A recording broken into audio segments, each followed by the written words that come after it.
This episode of the School of Laughs podcast is brought to you by Patreon sponsor Collins Street.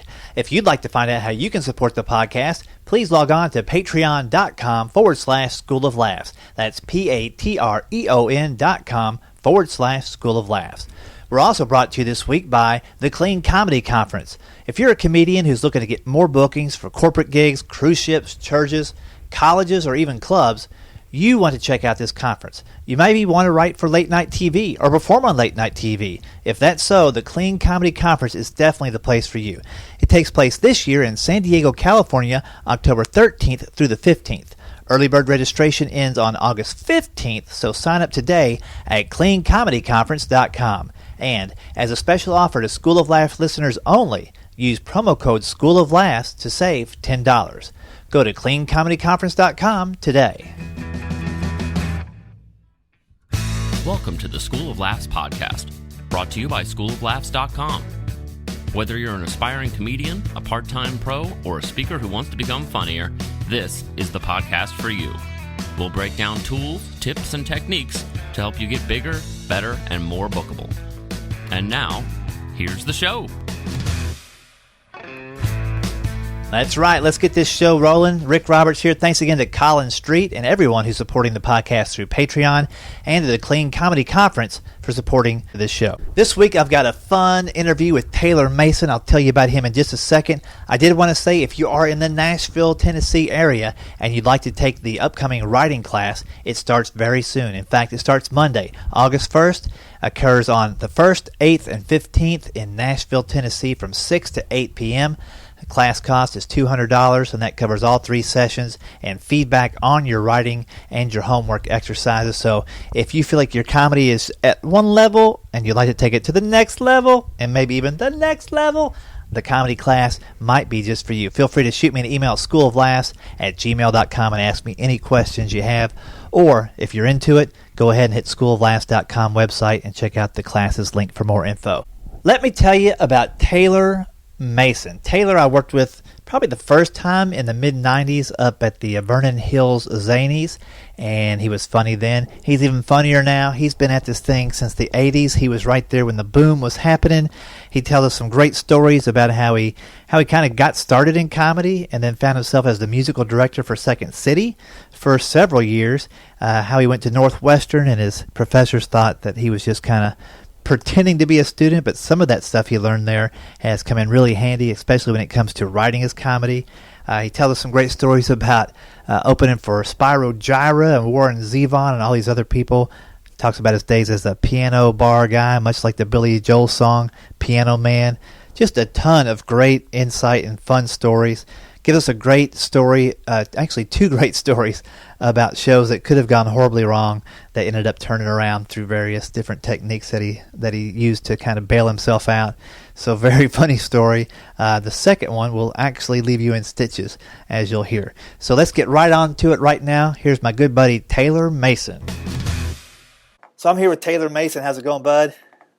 Thanks for having me on, Rick. It's going great, and this is a great podcast. I'm sure you get nothing but positive reviews about this, but it really is a great thing for comedy, and I think just if you're in business, and especially for self-employed people, this is a very, very cool thing. So thanks for having me on. Hey, thanks for making time. I know it's not easy with the travel schedule and all that, but it's you're one of the guys I wanted to talk to for a long time, and I thought, well, I'll get him when he comes to Nashville, and usually when you come into Nashville, you're back out on the 5:30 a.m. flight back home and stuff. So in and out, we're coming to Zanies, I've been working that club. I helped open that room, believe it or not, Zanies in Nashville. And, I have this fanatical fan base that has no demographic. I know you did the show with me one time. It was like a Tuesday or a Monday night. They had me come in on the night when nobody else, they're not open. Right. Nobody else wants that night. But I come in and there's like 75 to 150 people. And it's a doctor and his wife sitting next to a family who the dad has been unemployed for a couple of years, but they just can't afford to go out and do stuff. But I'm there. Right. So they take out a loan and they bring all 8 kids and they're sitting next to him. And next to them are a couple of teenagers who, and it's just, there's no rhyme or who's your audience? I don't know. We just put up the name and they come to the show. I don't know. It reminds me of when I worked with Bobcat Goldthwait, he goes, some of these guys know me from Hollywood Squares, some from the Police Academy movies, So it's like they're all over the place. They saw you somewhere, so it made sense for them to come out. But yeah, I like your shows because it is kind of almost all ages. I think you did, 16 and up when you came to Zanies or something like that? And every show is different. Do you want to do 15 and up? Do you want to do 16 and up? Do you want to do a kids show? Do you want to do adults only? I think that one's probably a 16 and up. Bring them in, have fun. And you started in Chicago, is that right? I started in Chicago. It's a convoluted story. I didn't have the same experience in the comedy wars that lots of our peers had. My start in comedy, I was at University of Illinois, and the Second City Touring Company came through Champaign, Illinois, and I was their opening act. And one of the actors at the end of the whole night, I was just transfixed with Second City. One of the actors, Jim Fay, who God rest his soul, has passed away, brilliant comic, said you should audition at the Second City when you come to Chicago. So that's what I did. I went to Chicago, lived with my aunt and uncle, got a job in a piano bar. If you want to know how not to do comedy, work at a piano bar for like 9 months. It's probably one of here's the cool thing about piano bars. By your third week, your clientele it's the same audience every night. So you're basically doing the music for that 25 to 30 people. Neil Diamond, Barry Manilow. Maybe if you're lucky, you get to throw in some current pop songs, but they run basically here. Elvis, Tony Bennett, and you basically do things to keep yourself engaged. Uh-huh. So you're constantly rewriting the lyrics. I left my heart behind Richard's house. Richard's sitting there at the piano every night, and so I left my heart behind Richard's house. $2 goes into the tip jar. And so the rest of your gig is whatever they ask for. Do my way. And now the end is near, and you know that I love Angela. $3 goes in. I go to the Second City to audition after maybe a year. I can't stand the piano bar or anything anymore. And the director, I'm auditioning for Del Close, the director at the Second City. And the game they're playing is 5 through the door, 5 different characters through the door. I have no idea what I'm doing. I have no clue what I'm doing. None. I'm a doofus. I played college football in the Big Ten, for God's sake. I don't know what I'm doing. So I'm going to come up with 5 characters on the spot. So the first guy, I'm paired with a girl, and she's waiting for me on the Second City stage. I walk through the door onto the stage. The only person in the room is the director watching, and this poor girl. I walk in, and what I do is I take my arm and I drop it on the table, right, or on the pretend table. I'm improvising. And I say, this doesn't work. And she just looks at me with the look of, what are you doing? And I said, I bought this here like 20 minutes ago, and it doesn't work. And she has no idea what I'm talking about. You know what I'm saying? Look, my arm, I bought it here. It doesn't work. I can't make it work. The director, Del Close, blows up. And he's yelling at her. Dude, say something. Be in the moment, So, and he yells at me, go back out. And I say to him, does that count as one of my characters? No, that doesn't count. I'm thinking, oh, no, I got to come up. So I keep doing that. I'm totally the poor girl who I'm sure I ruined her life. Yeah. I come in the next time. See, the poor girl is just, she has no clue. Anyway, while I'm in my audition, Rick, I've been able to sight read music since I was probably 10 years old at the piano. So the producer of the Second City, Joyce Sloan, saunters into the room. There's 3 of us in the room, the director, Del Close, this poor girl, and me. Does anyone here know how to sight read music and play the piano? And it's Kismet, right? Yeah. I do. So come over here. Del yells at her. We're in the middle of auditions. So am I. So am I. So I go to the piano, and it's the song that gets me hired is called I Hate Liver. Oh. The lyric is, I hate liver. Liver makes me quiver. Liver makes me want to curl right up and die. Gives me hives, gives me scurvy. Makes my stomach topsy-turvy. Liver makes me want to cry. I play the song. You're hired. I get hired at the Second City. $257.89. I should have I've got the check. Uh-huh. So for the first, I don't know, 8 or 10 months at the Second City, I was a musical director. And right down the street is Zany's Comedy Club. They were like a block away. The one on Wells Street, right there. Wells Street. And so now, one night, I'm in the back, sitting in the back at Second City, and I'm complaining about, I'm not working with the main company. I'm working with the touring company. And we go out and do college shows, and there's a show. We open a little theater that's still there, a really cool theater called Second City ETC. Yeah. Experimental Training. Yeah, right. Well, I was in the first beginning of that as well. Anyway, I'm in the back and I'm complaining, to nobody in particular. This is not what I signed up for. I went to college. And Ricky Uwat is there for who knows what reason. And he comes over to me, Ricky, he's, little did I know this would become one of my true mentors in the business. If you come down to my room, I'll let you do whatever you want. So the next day I go down to Zany's, and all I've got is this plastic-headed puppet, ventriloquist puppet. I have no stage presence. I don't know what I'm doing. But same thing. I go on stage, and I do audience interaction with the ventriloquist dummy, and I get hired again on the spot as the house MC. And for the next 15 months, I am now MCing. Wow. He's in Chicago for Leno, Seinfeld, Richard Lewis. All the stars are coming through, so it's a crash course. And I was working at both places at the same time. It was a crazy time. It was 1983, 83, right around there, 81, 82, 83. And all my friends from the University of Illinois are getting master's degrees and getting big-time jobs. So I'm smarter than they are. I'm going to go get a master's. So I go to Northwestern. I apply at Northwestern University in Chicago to get into the master's at Medill School of Journalism. And again, I get accepted. It's all pure luck. It's just right place, right time. So I'm going to college at Northwestern.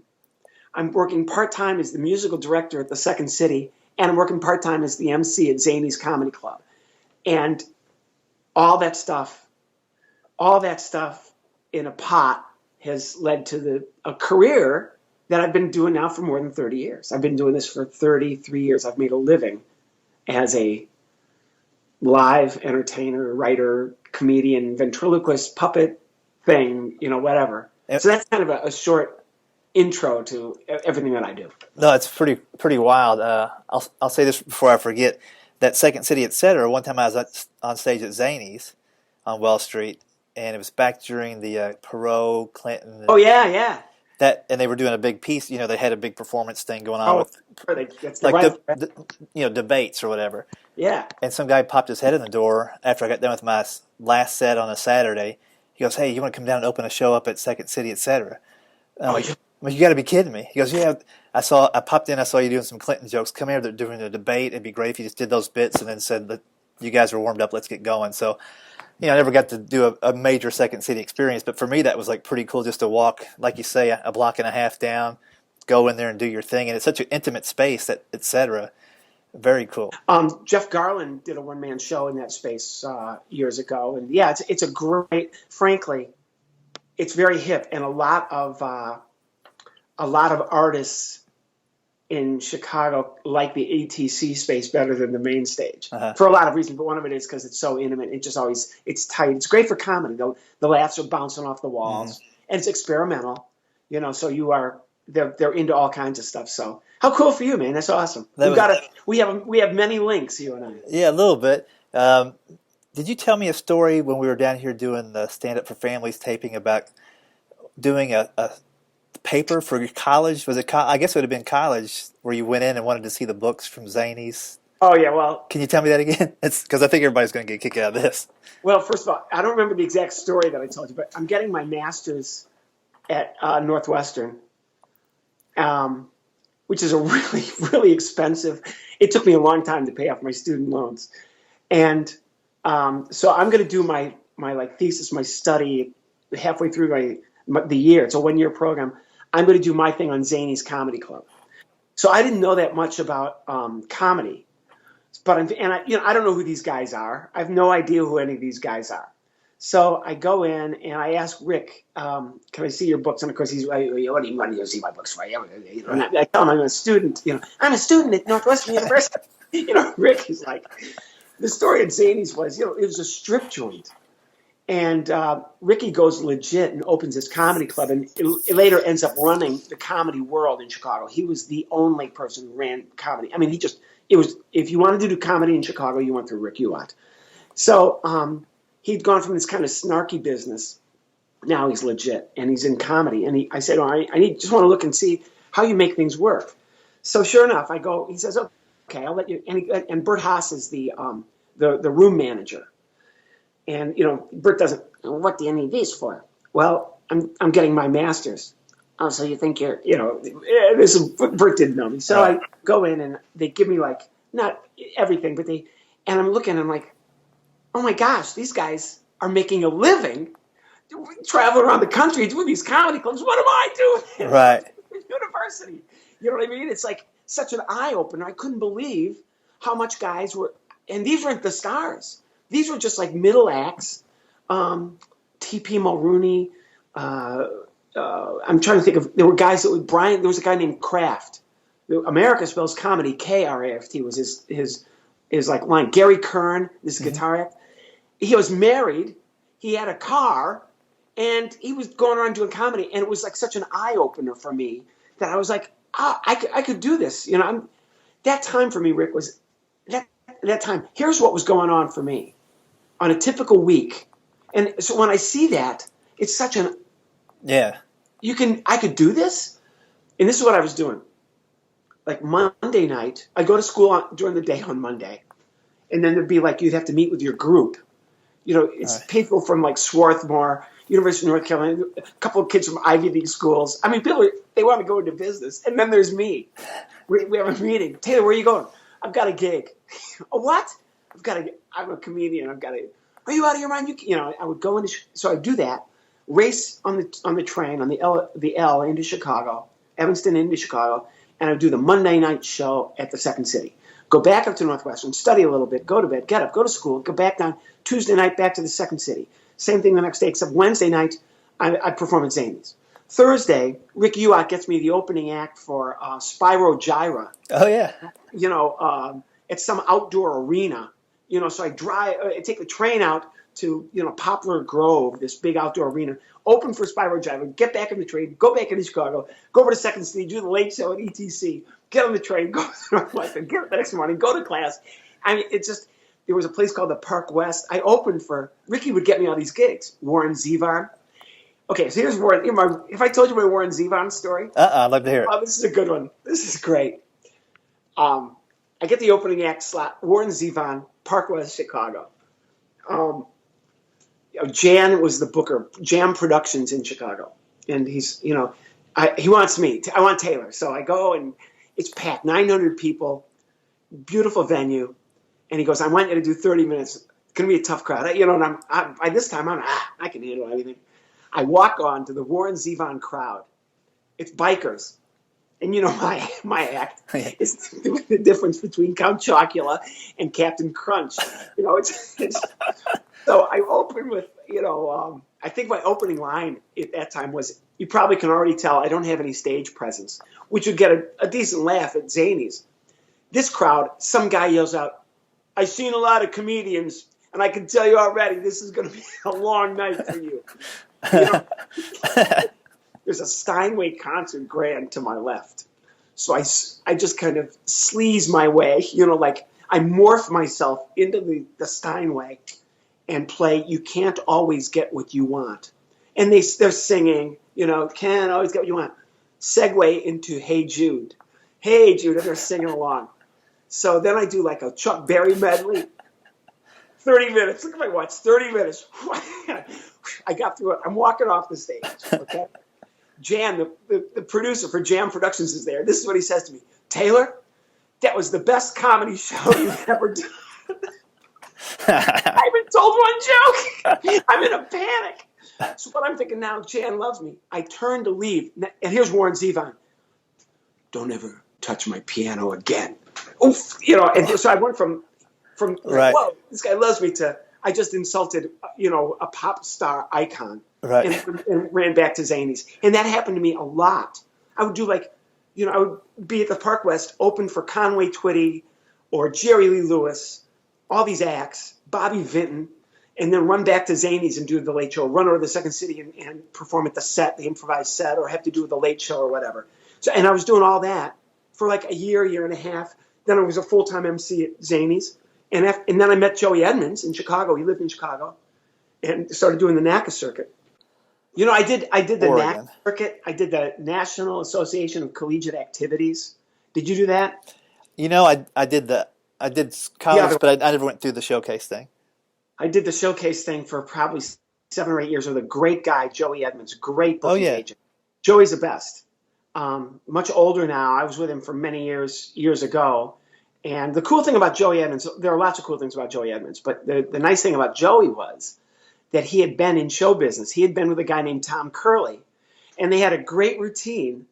This is in the 70s when comedy was just, the comedy club scene was very, very beginning, the very beginning. I mean, they were in the Neanderthal age.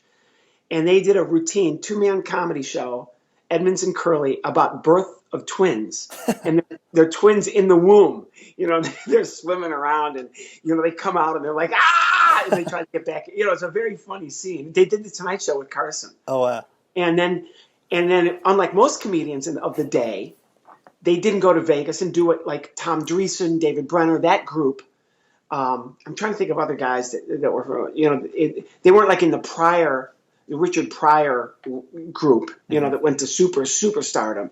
But, usually those guys would go and they would do like the nice room, Mr. Kelly's in Chicago, the Troubadour in LA. They would do those size rooms because they'd been on the Tonight Show. Edmonds and Curley, this is before videotapes, before cassettes, VHS cassettes. What they did was they sent out letters to colleges to watch us on the Tonight Show on this date.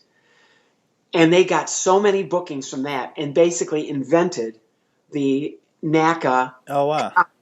Yeah, and they just did for the next 5 or 6 years. Edmonds and Curley did every college. They were doing 2 or 3 colleges a day. So when I met Joey Edmonds, he just put me into his schedule. Now it's a decade later. The comedy boom is beginning. And Joey would book me. We would do, for example, we'd go to Rochester, New York, and we would do Rochester or Monroe County Community College at noon. And then that night I would do the University of Rochester. The next day I would do the Rochester Institute of Technology at noon. And then that night I'd do Syracuse. So I would do 4 shows in two days on a Tuesday and Wednesday, pick up my money, and then go back to New York City and do the showcase clubs on the weekend. So it was not a bad way to go. That's and it was perfect. And it was just because I'd met Joey, who had basically invented the whole the format, and he just plugged me in to it, Edmonds and Curley. In fact, I would work with Curley at Catch a Rising Star on a regular basis. That is wild, man. I never really knew how the whole NACA thing came about. And that kind of, it was a jumping off point for me for a career. Here's another thing that you might find interesting, just the way you do your podcasts and people that watch. At Northwestern, I'm in the Medill School of Journalism, advertising school. I've got a master's in the science of advertising. And the professor that's still there, a brilliant man named Don Schultz, who had no time for me because he knew that I was basically moonlighting as a student and getting ready to perform as a comedian. And, it's 1983, and he thinks that I'm wasting his time, and I'm kind of the class clown. And every day is, what can I do to just throw a joke in, and it's not, Northwestern is very academic. I'm a fish out of the water. Although the students, my fellow students, who I kept in touch with many of them, I still have a good relationship with them. But Schultz, my professor, no time for me, except for one thing. He had a class on memo writing. And the only time I would get A's in his class was when I would answer a question. He would give us a project, and people would write like 3-page answers. I would write a 1-sentence answer. And his whole thing was economy of words, which, as you know, is our business. That is choosing the right word and getting to the punchline or the punch word as quickly as you possibly can. So in 1983, while I'm learning how to do comedy, I've got this brilliant Northwestern professor teaching me how to write with great economy and efficiency, and which has paid off in numerous ways for me. And here's a great example of that. A few years ago, I've been blessed because I've worked with these great managers. I've worked with Rick Rogers, Joey Edmonds, Stan Bernstein, and Danny DeArmas, a great guy. And now I work with a guy named Tim Grable. We've been together for almost a decade, and he's just great. He's really, really cool. We got a lot of these corporate shows and or stuff that let's call it industrial work. Although every time comedians or entertainers say I work in the industry, my first inclination is to say, oh, so you're selling steel? Right. I mean, with the industry, I never get it. Oh, so you work in coal? Yeah. So I hate saying the word industry. But we get TV commercials on occasion. And the last one that I had was just 2-3 years ago. I did billboards, radio, and TV ads for Missouri Farm Bureau Insurance. And after the first year, you get to know the advertising agency, and the guys are like, well, tell us about, and I tell them the whole thing. I went to Northwestern, I have a degree in advertising, and I'm a comedian. And they're like, yeah, that fits. We needed somebody who understood advertising, check, was funny, check, could write with a modicum of talent and efficiency, check. It was like I hit for every TV commercial, and that's kind of has played into my favor over the years, even though the student loan, it drove my wife crazy that student loan payment would have to be done every month, and I can't believe you went to Northwestern and it's costing every month we have to pay. It was it was killing us to pay the thing off. There's no way. It was 1983, and I think for the year it was almost $50,000. So imagine what it is. I mean, that was the moon, man. Right. And who knows what it is now? It's it's incredibly expensive. But that's a long answer to your question. No, I mean, it plays into kind of my theory lately, and the way I'm going to kind of approach teaching and stuff is, you have the talent, it's talent plus, and it's usually talent plus two things that make somebody in demand and keep a schedule busy. So you've got multiple talents, but you've also got the marketing, you've got the economy of words, and if people haven't picked up on it yet, you've got a work ethic to where you might not even know that it's okay just to do one show a week if you ever want to do that, because you started off with 17 things a week going on. You're probably like me, where you feel great unrest if 2 days has gone by and there hasn't been a gig or something. You're like, I should be doing something, Is that now it's just I'm constantly writing. I constantly, social media for me, Twitter, Facebook, Instagrams, all that. For me, it's not personal. It's all related to work. I try to put at least one joke or a blog or a newsletter or something on every day. There's something showbiz, comedy related on there every day. For that reason, there is no time off. This is what I do for a living. I've totally immersed myself in it, and I don't know if that's right or wrong, because I know that there are guys and women very successful, more successful by far than me, 100 times more successful, and probably more talented, and therefore they can afford to work once or twice a month, or they do. They especially folks who are celebrity or who have just huge followings, they come and they do a comedy club on a Friday night in Minneapolis, and then that's their only gig for the whole month, and maybe they stop in at the showcase clubs on the coast for a couple of nights just to keep themselves sharp, but they don't do the tour schedule that I do. And I'm guessing you have a pretty ambitious tour schedule as well. I keep it to where I don't get too fried and my kids don't start calling me the wrong names. Yeah, I keep pretty busy, and I guess you can always be busier, but I wouldn't be much busier than I am now, luckily. I mean, it's a little weird for me because I'm probably more busy now than I've ever been, and I've got a lot of stuff that I'm working on besides I've always got stuff going on. There's always, like, I don't have a TV commercial right now or a TV show, but I've had shows and those kind of things going on. It's always, and then there's the live shows, and then there's stuff. I've always got 2 or 3 things going on in my mind, projects going on or whatever.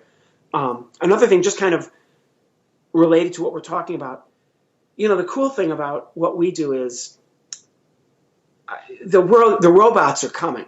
Yeah. That's just the truth.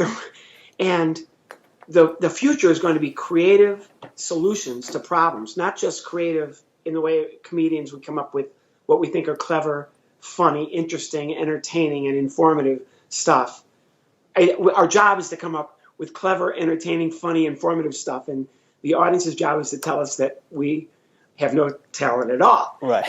I've learned that many, many times. But the truth is that creative skills, which is basically perseverance and just doing it and making yourself do it on a regular basis, that is the future. Creative skills are, and I preach this to my kids all the time, and that is the future, because a lot of the menial jobs are going to be replaced by automation. That's just it. It's not a good thing or a bad thing. It's a thing. Right. So one thing that automation cannot do is think creatively. It doesn't have a soul. And I always say that's the same thing. People who I say, oh, the government, get rid of the government. The government. You know what? You might as well learn to work with the government, because the government's always been here and it's always going to be here. But the one thing the government does not have is creativity. True. If one thing the government is greatly lacking in, it's a soul. So that is, and of course, to me, not to be a homer for my business, but comedy is all about creativity and a new way of looking at the same thing. So that kind of ties in. I wanted to say that before I forgot, because you were making a couple of points. Yeah. Business-wise, that works for all of us. In fact, I'm going to the International Ventriloquist Convention next week and speaking, and I think the name of my talk is creativity. Not because I wanted it to be creativity, but the guy that runs it, a wonderful, just a lovely man, Mark Wade, said, well, I wanted you to give a talk on your book. I wrote a book called The Complete Idiot's Guide to Ventriloquism, typecasting. But he said, there's somebody else who's got a book and they're doing their talk on the book, so you're going to have to be something else. I'm going to make you do creativity, which is great because it's so wide open. And usually when I give these talks, I start with my little presentation, my 45-minute presentation. Within 10 minutes, hands go up and the questions start, and I just do questions the whole time.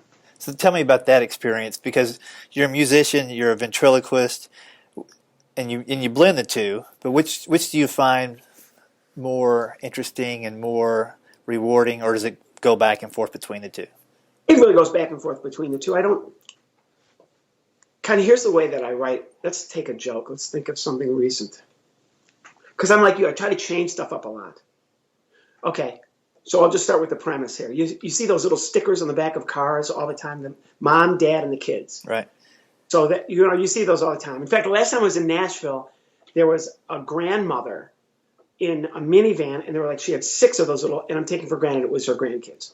So, like most comedians, how many grandkids can she put? She's gonna, she's like the old woman who lived in a shoe. Only this is the old woman who lived in the Subaru. I'm just thinking of funny things.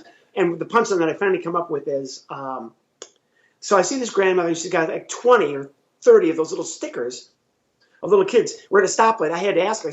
I ran up to her and had her open her window. Ma'am, are those your grandkids? And she said to me, no, that's the number of pedestrians I've hit so far this year. Okay, so now, there's your joke, right? Number of pedestrians so far I've hit this year. Now, with what I do, I have 3 choices. I can do that as a stand-up routine, and that might be the fulcrum. That might be the opening line of my whole set. Like in a comedy club, I might walk on, and that would be, good evening. Anybody see those, and just do the joke. Mm-hmm.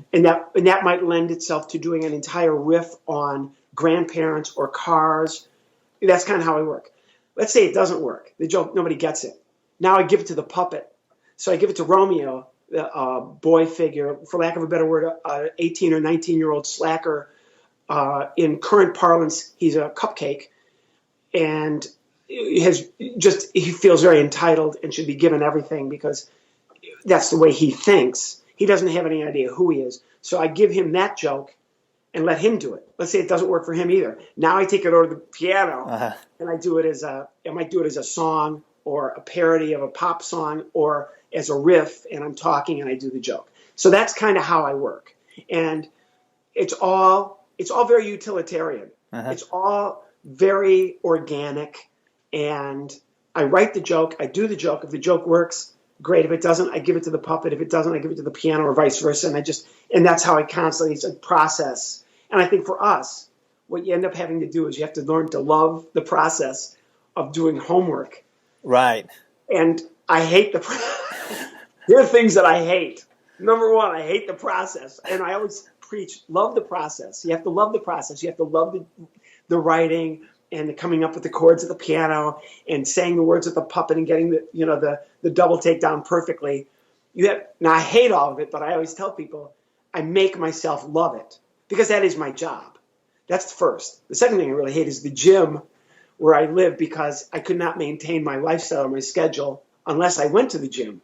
But I despise the gym. Right. But the gym is also another place, for great comedy, because everywhere you look now, it's become everybody dresses up for the gym. They dress up, whether they dress down, like the hardcore guys. I want to look like I'm, even though the gym membership is, ridiculous. Yeah, exactly. But the thing women wear is great. The pink, and the other one is juicy. So every time I see those together, written on the back of sweatpants, there are two girls right in front of you, pink hair, juicy hair. Hey, we're making grapefruit. There's so many jokes that come from and a lot of it is, you're doing observation. You're just constantly making yourself think. But this goes back to what we were talking about. I'm always working, even though I don't want to be working. I guess I do really love the process because I'm always, even at the gym. It's occupying a space, right? Yeah, exactly. The process is always ongoing. And I was in the process when you were doing your grandma joke. So here's what you do when you go to the ventriloquist convention: is you make stickers of the ventriloquist and all the different dummies he has in his trunks. Oh, that's great. Or all the different trunks that he carries on the plane. And you have these guys put them on their minivans as they're traveling around doing their gigs. Oh, I love that. I got that, and then earlier I was in the process with your piano thing where it was just a grueling experience, and so you can invent grueling pianos instead of dueling pianos. Oh, grueling pianos. And you have two guys who just hate their job going back and forth. Oh, that's great. I do it, and that reminds me, I work for Disney a lot. I do a lot of cruises for Disney, and I've been lately doing a bitter blues version of Hi Ho, Hi Ho. It's off to work we go, which is this lovely, Hi Ho, Hi Ho, Hi Ho, Hi Ho. But think of it as Hi Ho. It's a killer bit, all because all the parents are like, and I do it like at the end of the week, so I know you're getting ready to go back to work. Oh, here's a song for you guys. Hi Ho. Oh, no. It's off to work. I got, it's perfect for like a Tom Waits blues, right? Rock, bitter, angry song. So but it's always the process. You're always looking for where the funny is. Can you tell me a quick story of where you either got into the middle of especially a corporate event and maybe took a wrong turn? I have a great story from Jeff Allen where he was doing a Sam's Club conference, and I know. I know that story. Yeah, you have something that falls in that kind of, and that actually blew a lot of stuff for me. Late down the road. So thank you, Jeff. That's right. You guys both have got Tim helps both you guys out, right? Right, so. Exactly. And I can't remember the client, but it was poor Jeff. Jeff, and he'll tell you this. Yeah. It's A to Z. If he gets off the script, he'll tell you this. Then anything can happen. He's kind of Donald Trumpian in his comedy because he's got, he's this brilliant stand-up comedy, but it's all he's a wordsmith. Mm-hmm. He's Seinfeldish because it's perfectly written and perfectly executed. A Jeff Allen show, there is no room for any errors. There's no errors. But when he gets off script, that's when anything can happen. Right. So the script was he's working for Sam's Club, which is going to be this big client. We're going to all do a bunch of work for Sam's Club. But it said Costco, right? Right. The wife and I go to Costco, and they're all boo. Yeah. Okay. I haven't had an experience, but I've done a ton of corporate. My favorite corporate line is Andy Kindler's, which is where I can't remember where I saw him, but we're talking about corporate gigs, and I just gotten a big money corporate gig, and he goes, "I just did one for $20,000," and we're all like, "Wow, $20,000!" And Andy goes, 10 minutes into the set, this is what I was thinking: $20,000, and it's still not enough. Because those corporate gigs can be, here's what I do for corporate gigs. I always write stuff just for them. I would say, now you don't get to try it out. You've got one night, and I do everything from, a $500 corporate gig to a $10,000, I think I've done a couple of huge, like $20,000 corporate gigs. I'm not bragging, just for whatever reason I got, I was there for 2 days emceeing and I'm, whatever. Right. But I always write like 10 or 20 bits or songs or, stuff the puppet is going to say, or I'm going to do a stand-up that is tailored directly to my client. It's not even about the laugh, because you don't get to try it out. You just think it's funny, and you put on your notes and you say it during. But what I found in the end, a lot of times, is people say, I really love the way that you took the time to understand us. And sometimes they'll say, do you work here? Like people from the gig. Hey, where do you work? What division are you in? Right. Because you nailed it so good.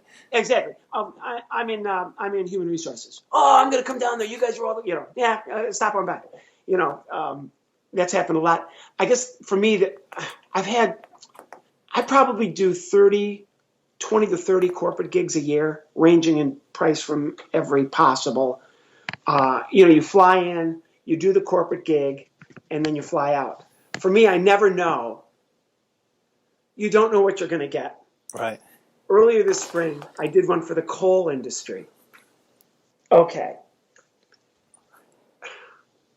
It's tough to be a comedian right now because political correctness is just a comedian's worst nightmare. It's very hard to deal with. Plus, everything is political now. So you can't, almost everything you say can be taken the wrong way. So we get this gig. Grable calls me. Yeah, I got a coal industry, New York City, Hilton. Great, good money. It's like big money. It's like a Tuesday night, but it's the coal industry, which is going through a very difficult time right now. So do I want to do the coal industry? What the heck? Let's do it. I'm going to do it. So I get there, write my jokes for the coal industry. It's all men drinking, and all everything. As you're walking through the room around, you can hear them. I don't know what I'm going to do next year. We're going out of business. Stratford they just closed Stratford. This is going to be my audience. They want an hour. Oh. So I say to the promoter, I'm not the promoter, the guy that's there, hey, how are you? And usually the people that, hey, we saw your video, or you were recommended by so-and-so, they saw you on TV, or we loved this, and that's, not this night. I don't know if you can tell, but we're a pretty, I don't know if you can tell, but we're a pretty This is the group I'm going to work for. Yeah, put the gun down. I can tell. So I go on. Now, another fortunate thing about what I do is I have music, I have stand-up, and I have puppets. And, I'm here. What I want to do is I'm going to try to be funny. If I can't be funny, I'm going to be really entertaining. If I can't be entertaining, I'm going to be informative. If I can't be informative, then I'm just going to talk for an hour, and then I'll leave. Right. And I can tell this is going to be the fourth. It's going to be talk for an hour and then I'll leave. So I go on. Hey guys, how are you? Nothing. And you can tell right from the start, they're not into it. They're not talking, but they're barely paying attention. I go over to the piano. They've got the tuner came in and tuned the Steinway Grand at the Hilton downtown New York. Play the piano. Nothing. Go back to the microphone. Nothing. Get the puppet out. Nothing. So what do? I bring a guy up out of you. Of course, you bring a guy up out of the audience. I mean, I'm 10 minutes into the set. I've done the stand-up. I've done the music. I've done the puppets. I've got nothing. I've still got almost 45 minutes to go. So I bring a guy out of the audience. He gets to the stage. He's plastered. He is drunk as he can possibly be. So I do the thing where I give him the puppet, and that goes incredibly well. So I've got a Donald Trump lookalike puppet. So now what I do with this one guy, and he's tall, he's like much taller than I am, and he's drunk. I just give him my puppets. I give him another puppet. And this kills, and it gets rid of about a half an hour. Right. So I have him go sit down. I've only got 15 minutes, and I've got him in the palm of my hand. Now I just walk out without the microphone. I just walk through the crowd, and I do, where are you from? What do you do? And that was my show. That's how I got through that corporate show. And when that was done, they told me it was great.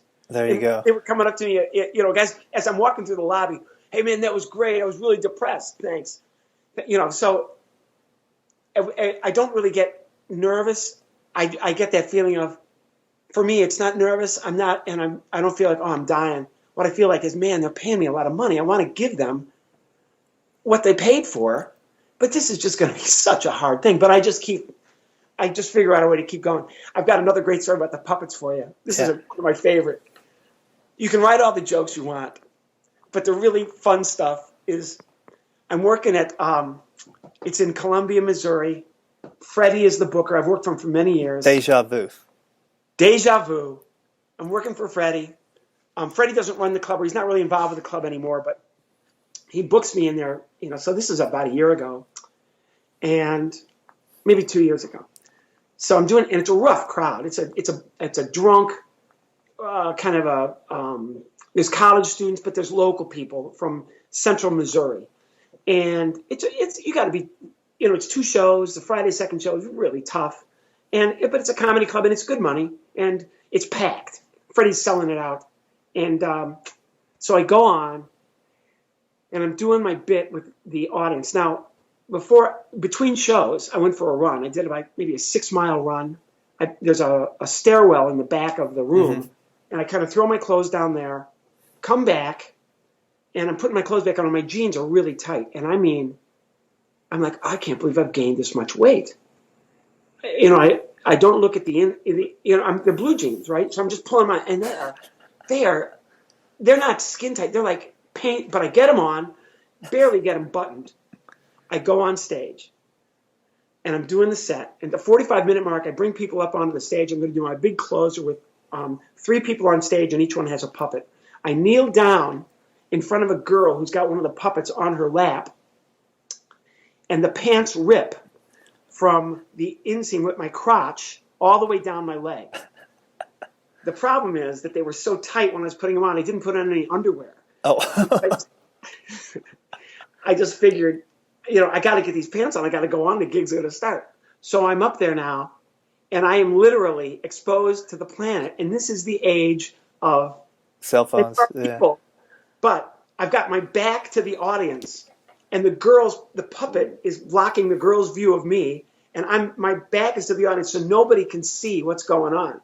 The problem, of course, is I've got 15 minutes to go, and I'm literally exposed. And this is the age of all it would take is one person to shoot that, go viral, my career is over. I'm thinking all this as I'm doing my set. There's a black plastic garbage bag, a giant one that the puppets fit in so they don't get wet when they're in the bag.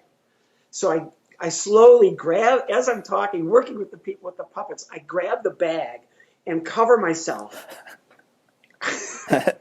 do the set, have everybody put their puppets down, stand up, and I'm holding the bag in front of my pants. I've got 15 minutes to go. I close the set with stand up, holding the bag in front of my pants. The show ends. I walk off, and nobody says anything except after everybody's left, I hear one of the waitresses, "My pants are so huge, I must be losing a lot of weight." She had come back at the same time I did and just thrown on the first pair of jeans that she saw in the stairwell, which was mine. That's great. And I am wearing a girl's pair of blue. So, of course, I have to buy her a new pair. I mean, I felt awful. I bet. had to buy her a pair of blue jeans. But I came that close to my career being over, because you would never be able to recover. How could you recover from that? No, you could never recover from that. That's hilarious. Man, I think we should leave it at that, because I know I could talk to you for 10 hours. I know you've been traveling. That's a great story, and I don't have a topper for that.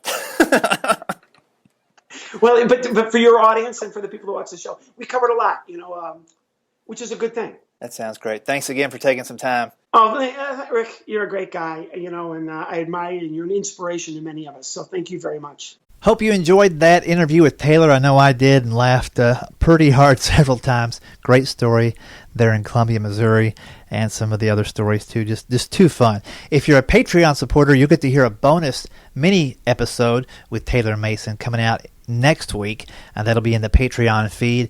If you're not sure what this Patreon talk is all about, feel free to check out schooloflaughs.com/Patreon, Patreon, and you can learn all about what happens when you support the podcast. Lots of good things happen, including Google Hangouts. And if you are in the Google Hangout group, that's the people that are supporting the podcast at $7 a month or greater. Our next Hangout will be on August 20th. That's Saturday afternoon, August 20th, Central Time, 1 to 2 p.m. So make sure that you let me know you want to be in on that, and I'll send you the Google invite. What happens with that Google invite? We go over the work that we're doing, the performances we're having, and also all the assignments, challenges that they are given through Club 52, which also happens at the $7 level. Club 52, in a nutshell, is a weekly challenge for you to look at the way you're performing and marketing yourself and branding yourself and tweaking it to make sure all things align so you get the maximum out of the time you spend doing stand-up comedy. And that should help several of the people that are currently in the Google Hangout take their shows to another level. So it's all about leveling up if you haven't caught that today. If your comedy's at one level and you want to take it to another level, and maybe even this level, it's time to join in Club 52 and Patreon and all that it entails. And boom, we just got another text message right there. It looks like another person has joined in. So what a coincidence. Thanks again to Collins Street and everyone who's supporting the podcast through Patreon, and to the Clean Comedy Conference, which takes place in San Diego, California. If you've never been, you got to go. If you've been there, you got to go back. October 13th through the 15th, 2016. There's an old adage in comedy that clean is green, and that means clean comedy plays everywhere and clean comedy pays everywhere. At this conference, you're going to learn from professional comedians and bookers such as Eddie Brill, who selected the comics for the David Letterman show and also warmed up the audience for every episode for many, many years. You're going to hear from Jimmy Brogan, who helped book and he wrote and performed for the Johnny Carson Tonight Show. We're going to hear from Charlene May, Amy Piddle, Tony Calabrese, Scott Wood, many others. They'll all address the different ways to navigate the challenges of making money as a clean comedian.